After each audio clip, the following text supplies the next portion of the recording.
Assalamu alaikum wa rahmatullahi wa barakatuh, mes chers frères et sœurs en islam.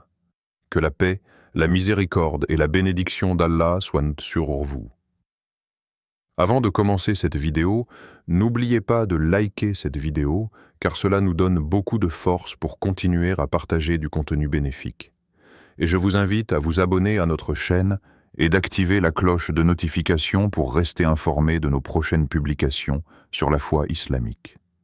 Mes frères et sœurs, je vous demande de rester connectés jusqu'à la fin de la vidéo pour découvrir les secrets qui trouvent quand ton cœur appelle sans mots.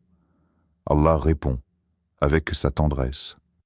Il existe des douleurs silencieuses que personne ne voit. Des nuits entières où tu fixes le plafond, le regard vide, le cœur lourd, l'âme comme suspendue entre fatigue et détresse. Et tu ne sais plus quoi dire à personne. Même à Allah, parfois, tu n'as plus les mots. Tu regardes le ciel, les yeux remplis d'eau, et tu souffles. Pas une phrase, juste un souffle. Et ce souffle, ce soupir, ce battement douloureux dans ta poitrine, Allah l'entend. Ce n'est pas toujours une prière structurée, avec les mots justes, les invocations longues, non. Parfois, la plus grande prière est celle qui vient d'un cœur brisé. Un cœur qui se tourne vers son Créateur, non pas avec éloquence, mais avec vérité. Avec ce que tu es vraiment à ce moment-là. Fatigué, fragile, perdu. Et pourtant, c'est là, précisément là, que commence la descente de la tendresse divine. Allah dit dans le Coran, et nous sommes plus proches de lui que sa veine jugulaire. Sourate Kaf, verset 16. Tu vois? Il n'attend pas que tu viennes avec des formules parfaites. Il est déjà là, plus près de toi que toi-même. Il voit ce que les autres ne voient pas. Il entend ce que tu ne dis même pas. Et il répond par sa rahma. La rahma, ce mot en arabe qui dépasse la simple miséricorde. C'est une tendresse enveloppante, une compassion qui guérit, une douceur qui ne te juge pas. C'est la chaleur d'un amour pur, celui d'Allah, envers ses serviteurs, même lorsqu'ils ont chuté. Surtout lorsqu'ils ont chuté. Et parmi les prières que le prophète Muhammad nous a laissées, il y en a une, très courte, mais si puissante qu'elle agit comme une clé qui ouvre les portes du ciel, même quand tout semble fermé ici-bas. Cette invocation, il l'a récitée souvent, et il nous l'a enseignée pour les moments de détresse. Ya Hayyu, Ya Qayyum, birahmatika astagit, aslih lishani kulla wa la takilni ila nafsi tarfata ayn. Traduction. Ô vivant, ô soutien éternel, par ta miséricorde je demande secours. Améliore ma situation en entier et ne me laisse pas à moi-même, ne serait-ce qu'un clin d'œil. Lise bien cette phrase encore une fois. Elle commence par appeler Allah par deux de ses noms les plus puissants. Al-Hayy, le vivant, Al-Qayyum, celui qui soutient toute chose par lui-même. C'est un appel à celui qui ne dort jamais, qui ne faiblit jamais, qui veille sur tout en tout temps. Puis elle continue. Birahmatika astagit. Par ta miséricorde, je te demande secours. Elle n'implore pas par des œuvres, ni par mérite, ni par prestige. Elle implore par sa rahma. Et c'est là le cœur de cette prière. Tu demandes en te reposant sur sa douceur, pas sur ta force. Cette phrase seule suffit à faire descendre la tendresse d'Allah sur toi. Parce qu'elle est une déclaration d'abandon sincère. Tu reconnais ton incapacité. Tu dis « Oh Allah, je ne contrôle rien. Pas mon cœur, pas ma situation, pas même un clin d'œil. » Et dans cette vulnérabilité assumée, Allah envoie sa réponse. Il enveloppe ton âme d'une paix que personne d'autre ne peut offrir. Le prophète récitait cette invocation souvent. y compris dans les moments de tranquillité. Pourquoi? Parce qu'il savait que la tendresse d'Allah n'est pas réservée aux épreuves. Elle est dire à chaque instant. Même dans les moments où tout semble aller bien, ton cœur a besoin de cette proximité, de ce refuge. Et toi? À quand remonte la dernière fois où tu t'es effondré devant lui? Pas pour demander des biens, ni un miracle immédiat, mais simplement pour dire « Ya Allah, je me repose sur toi, c'est toi qui me suffit ». Si tu savais à quel point cette prière touche Allah, si tu pouvais entendre les anges quand ils montent cette invocation vers le ciel, avec ton nom attaché à elle, tu pleurerais de gratitude. Car Allah ne rejette jamais celui qui l'invoque avec sincérité. Il ne ferme jamais la porte à celui qui revient avec humilité. Il a dit, « Dis, ô mes serviteurs qui avez commis des excès contre vous-mêmes, ne désespérez pas de la miséricorde d'Allah. » Sourate Az-Zumar, verset 53. Tu n'es jamais trop loin pour que sa tendresse te rejoigne. Tu n'es jamais trop brisé pour qu'il ne puisse te réparer. Il suffit d'un pas, d'une prière, d'un appel du cœur. Et cette prière, Ya Hayyu, Ya Qayyum, peut être ce pas. Ce tournant silencieux qui, sans bruit, change ta vie intérieure. Tu verras. À force de la répéter, pas comme une formule magique, mais comme un lien sincère, ton cœur changera. Et avec lui, ta perception de chaque chose. La tendresse d'Allah ne descend pas avec bruit. Elle est discrète, mais elle transforme. Elle ne fait pas toujours disparaître les épreuves, mais elle les rend supportables. Elle ne change pas toujours l'extérieur, mais elle guérit ton intérieur. Et dans ce monde trop bruyant, trop rapide, trop exigeant, cette prière est une pause. Un retour, une respiration profonde dans l'océan de l'amour divin.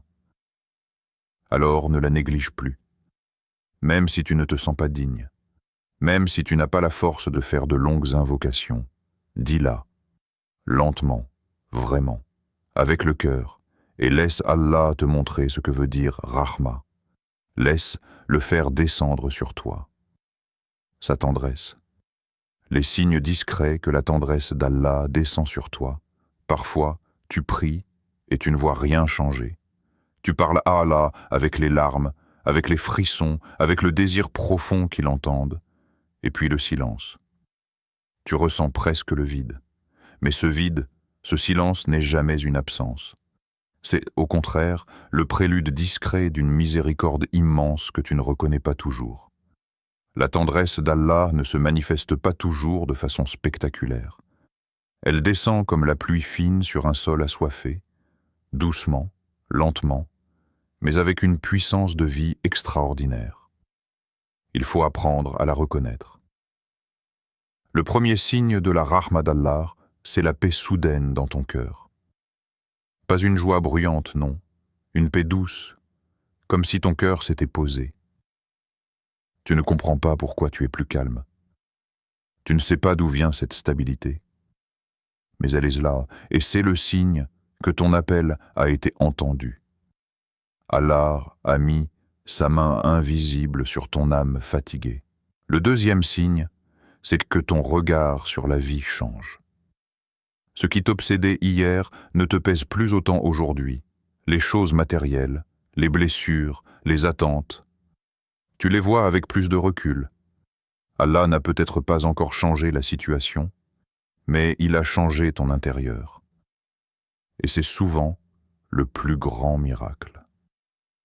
Le troisième signe, c'est le retour de la lumière dans ta spiritualité. Tu recommences à ressentir quelque chose quand tu pries. Tu as de nouveau envie de parler à Allah. Tu as de nouveau envie de lire le Coran, de pleurer, de revenir. La tendresse d'Allah ne te pousse jamais brutalement. Elle attire ton cœur doucement, comme une mère appelle son enfant. Le prophète Mohammed nous a dit, quand Allah aime un serviteur, il appelle Djibril et dit Je l'aime, alors aime-le. Puis Jibril l'aime et proclame dans le ciel, Allah aime un tel, alors aimez-le. Puis l'amour est placé pour lui sur terre. Bukhari et Muslim. C'est aussi cela, la tendresse d'Allah, un amour pur, silencieux, mais qui te suit, qui veille, qui t'ouvre des portes que tu ne soupçonnais même pas. La clé pour que cette tendresse continue de descendre, c'est que tu restes sincère. Continue à l'appeler, même si tu es fatigué. Continue à murmurer son nom, même si ta voix tremble. Continue à faire cette petite précieuse invocation.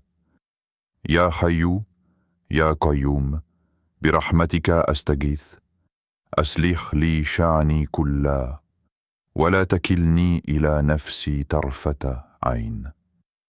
Et sache qu'à chaque fois que tu la dis avec ton cœur, un voile se déchire, une barrière tombe, et la douceur d'Allah descend encore, en silence, comme une caresse sur ton âme blessée. Souhaites-tu que je passe au développement de la partie 3 dans le même style? Quand la prière devient une porte ouverte sur la tendresse divine. Il y a un moment dans la vie d'un croyant où la prière cesse d'être une simple obligation. Elle n'est plus un devoir accompli machinalement, à l'heure dite, entre deux activités. Elle devient quelque chose de vivant, quelque chose de réel, une respiration intérieure. Un retour à la maison. Tu n'as plus besoin de te forcer à prier, car ton âme en a besoin. C'est comme l'eau pour le désert, comme l'air pour un corps fatigué. La prière devient alors bien plus qu'un acte rituel. Elle devient une rencontre avec celui qui t'a créé, qui te voit même quand personne ne fait attention à toi, qui entend ce que même toi tu n'arrives pas à formuler. Et dans cette rencontre, un phénomène spirituel se produit. La tendresse d'Allah descend, doucement, en silence, sans éclat. Mais elle transforme tout. Lorsque tu lèves les mains et que tu dis « Allahu Akbar », ce n'est plus une formule. C'est un aveu. Tu reconnais que tout ce que tu vis, tout ce qui t'angoisse, tout ce que tu espères, est petit devant sa grandeur. Et rien que cette reconnaissance ouvre une porte entre toi et lui. Dans la prière, chaque geste devient une parole, chaque silence devient une plainte, chaque soupir devient une invocation. Ton front sur le sol n'est plus un geste physique. C'est une offrande. C'est toi, dans toute ta vulnérabilité, qui te dépose. Et Allah, dans toute sa miséricorde, qui t'accueille. Le prophète Mohammed disait à Bilal, « Ô Bilal, appelle à la prière et apaise-nous par elle. » Rapporté par Abu Daoud. Il ne disait pas « soulage-nous après » ni « termine vite ». Il disait « apaise-nous par elle ». Car la prière, quand elle est faite avec le cœur, est un soulagement en elle-même. Elle n'attend pas de réponse. Elle est la réponse. Et c'est là que la tendresse divine agit le plus puissamment, dans cette présence silencieuse, humble, fidèle. Il est des nuits où tu pries, et personne ne te voit. Tu es seul. Tu pourrais dormir, mais ton cœur te pousse à rester éveillé, à lever les mains, à parler à ton Seigneur. Et dans cette obscurité, quelque chose descend. Une lumière douce, une chaleur intérieure. Tu ne sais pas ce que c'est, mais ton âme se calme. C'est cela, la rahma d'Allah. Elle ne fait pas de bruit, elle ne crie pas. Elle vient quand tu ne l'attends plus. Tu pourrais te dire, je n'ai rien reçu. Ma situation n'a pas changé, mon problème est toujours là. Mais Allah, dans sa sagesse, commence toujours par guérir le cœur.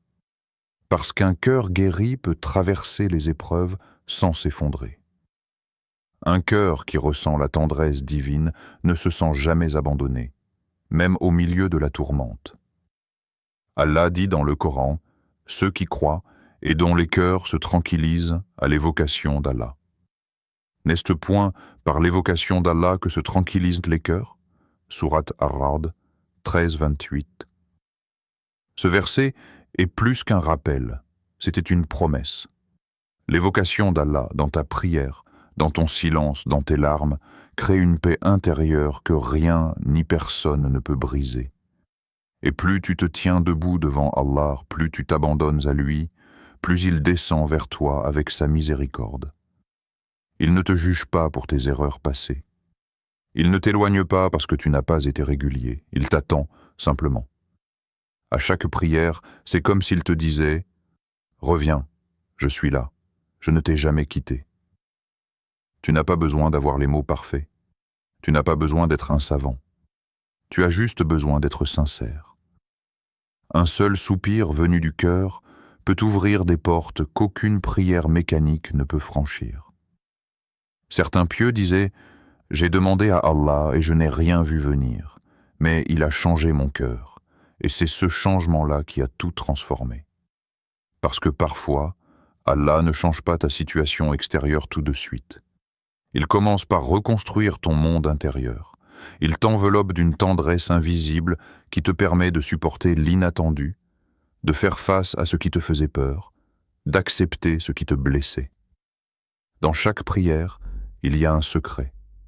Si tu pries avec vérité, tu y laisses un poids et tu y prends une lumière. Et même si tu ne ressens rien sur le moment, sache que la tendresse d'Allah a commencé à travailler en toi.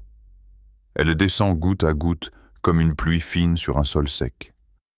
Rappelle-toi cette vérité. La prière n'est pas là pour changer Allah. Elle est là pour que toi tu changes. Et ce changement commence par la tendresse. Une tendresse silencieuse, divine, qui efface la culpabilité, apaise l'anxiété, guérit les blessures et redonne espoir. Alors, fais de chaque prière un rendez-vous sacré. Ne cours pas à travers elle. Ne la fais pas par habitude. Pose-toi, respire, parle, écoute, pleure s'il le faut. Ris même si ton cœur en a envie. Allah n'est pas un juge distant. Il est Ar-Rahman, Ar-Rahim, le très miséricordieux, le tout miséricordieux. Et quand tu te relèves de la prière, sache que tu n'es plus le même. Tu es un cœur qui a été touché. Un cœur visité par la lumière divine. Et cela suffit, même si tout autour de toi reste inchangé. Parce qu'un cœur plein de rahma peut faire face à n'importe quelle vie. La prière qui ouvre les portes de l'amour d'Allah.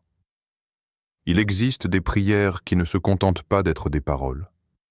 Elles deviennent des passerelles, des ouvertures, des fenêtres entre la terre et le ciel. Quand tu commences à prier non plus par devoir, mais par amour, quelque chose d'immense se produit. La prière ne devient plus une routine, mais une attente. Tu la vis comme on attend un moment précieux, un rendez-vous avec le bien-aimé. Et chaque inclinaison devient une preuve d'amour, chaque prosternation, une déclaration silencieuse. L'amour d'Allah, ce n'est pas un concept vague. C'est une réalité que l'on goûte. Et c'est dans la prière que ce goût se révèle. Dans la tranquillité qui t'envahit sans raison apparente. Dans les larmes qui coulent sans explication logique. Dans les frissons qui parcourent ton dos quand tu dis « Maliki Yaoumi ad-Din », le maître du jour du jugement. C'est là que ton âme comprend. Ce que tu cherches à l'extérieur depuis si longtemps est en fait disponible. À genoux, dans la prière. Le prophète Muhammad a dit « Lorsque mon serviteur m'aime, je suis son ouïe avec laquelle il entend, sa vue avec laquelle il voit, sa main avec laquelle il saisit, et son pied avec lequel il marche. » Hadith Qudsi, rapporté par Al-Bukhari. Ce hadith est une révélation. Il montre que la prière peut conduire à une intimité avec Allah si profonde, que tu ne fais plus rien sans ressentir sa présence. Ton cœur devient sa demeure, ton corps devient son instrument, et ton âme son jardin. Mais pour atteindre cet amour, il faut passer par l'abandon, laisser tomber les masques, les faux semblants, les prières faites pour être vues ou entendues. Il faut prier dans le secret, dans le silence, dans les heures où tout le monde dort. Il faut lui dire « Ya Allah, je ne veux plus seulement ta protection, je veux ton amour. » Et Allah, dans sa promesse, répond. Il répond toujours à ceux qui l'aiment sincèrement, par une paix qu'on ne peut pas expliquer, par des portes qui s'ouvrent sans logique humaine, par des miracles discrets mais bouleversants. Plus tu pries avec amour, plus tu ressembles à ceux qu'il aime, ceux qui, dans l'invisible, portent une lumière que le monde ne comprend pas mais que les cœurs reconnaissent. Allah dit dans le Coran, Allah aime les repentants et il aime ceux qui se purifient. Sourate Al-Baqarah, 222. Ce verset nous montre que l'amour d'Allah n'est pas réservé aux parfaits. Il est pour ceux qui tombent, qui se relèvent, qui se purifient, qui reviennent. La prière devient alors l'acte d'amour le plus pur. Revenir à celui qu'on a blessé. Revenir à celui qu'on a négligé. Et malgré tout, être accueilli avec tendresse. Dans chaque prière, tu peux reconstruire ton lien avec Allah. Même si tu l'as abîmé, même si tu t'es éloigné, même si tu as douté. L'amour divin ne s'efface pas. Il attend juste ton retour. Et plus ton retour est sincère, plus la prière devient un acte d'amour, partagé. Alors, ne laisse pas passer tes prières comme de simples moments. Transforme-les en déclaration, en confidence, en élan du cœur. Et tu verras que derrière chaque prosternation, il y a un regard divin qui descend, un amour immense, une lumière douce, une certitude que tu n'es plus seul, jamais. Chers frères et sœurs en islam, n'oubliez pas encore de liker cette vidéo et de vous abonner sur cette chaîne. Qu'Allah vous bénisse.